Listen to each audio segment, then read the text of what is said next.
De cette maison en bord de mer, ne reste plus que ses murs, noircis par les flammes. L'incendie date de janvier dernier. Monsieur le maire se rend alors immédiatement sur place. J'ai rencontré les propriétaires vers 8 h du matin, donc ils étaient évidemment choqués. On ne connaissait pas les causes de l'incendie. Seul indice, c'est 3 lettres, FLB. Pour Front de Libération de la Bretagne, un mouvement indépendantiste censé ne plus exister, qui a commis des centaines d'attentats dans la région, surtout dans les années 70. Pour ce sinistre dans le Nord Finistère, l'enquête est toujours en cours. La maison devait prochainement devenir une résidence principale. Elle était inhabitée au moment des faits.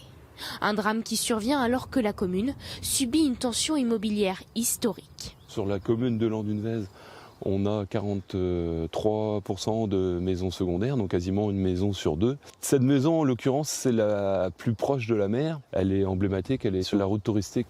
Depuis plusieurs mois, les actes de malveillance envers les propriétaires de maisons secondaires se multiplient. À Concarneau, devant ce portail, une voiture immatriculée en Île-de-France a elle aussi été incendiée.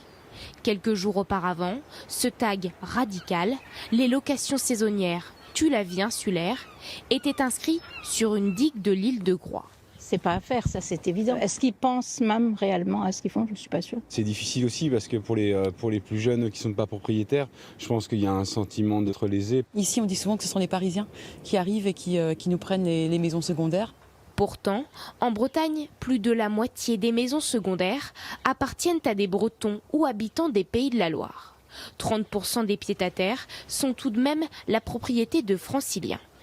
Dans ce climat de tension, certains élus se démènent pour trouver des solutions. Il faut prendre en compte cette colère et évidemment la régler d'un point de vue politique. Et là-dessus, on peut avoir, comme je vous dis, tout un tas de choses entre le bail solidaire, entre les taxes sur les résidences secondaires pour pouvoir acheter du foncier en faveur des habitants. D'ailleurs, depuis hier, le nombre de communes ayant le droit de surtaxer les maisons secondaires est élargi.